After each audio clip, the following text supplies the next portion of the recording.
Chers amis, bonjour. Pourquoi faut-il consommer une spiruline issue de photobioréacteurs? Vous savez, aujourd'hui, les bienfaits de la spiruline ne sont plus à démontrer. Aujourd'hui, on parle de la spiruline comme l'aliment du XXIe siècle. Cette algue d'eau douce est riche dans tous les micronutriments dont notre organisme a besoin. Toutefois, si elle est mal élevée, eh bien celle-ci peut devenir dangereuse du fait de la qualité de l'eau, puisque la spiruline va concentrer tous les nutriments, voire même les métaux lourds.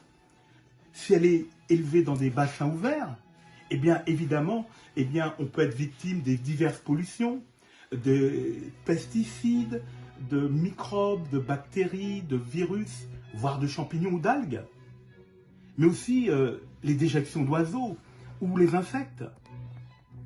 Alors, quelle est la question que vous devez vous poser quand vous achetez une spiruline? Mais d'où vient cette spiruline? Est-ce qu'elle vient des Indes, de Chine, d'Hawaï? Qui produit cette spiruline?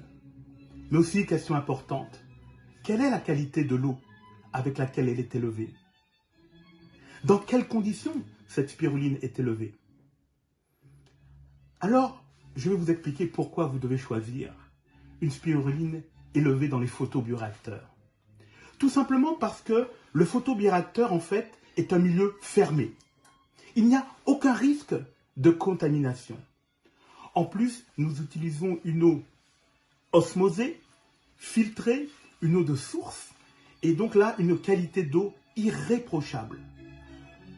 Ensuite, il n'y a aucune possibilité de contamination puisqu'il n'y a aucune intervention humaine et le système est entièrement motorisé. C'est-à-dire qu'on peut contrôler tous les paramètres, bien sûr le pH, la température, la luminosité et tous les intrants et nutriments que l'on peut y mettre de façon à obtenir une spiruline native, pure, originelle. Et cette spiruline va nous permettre tout simplement de renforcer notre corps et de renforcer notre immunité. Alors, moi j'ai choisi la spiruline Natura Forever. À très bientôt les amis.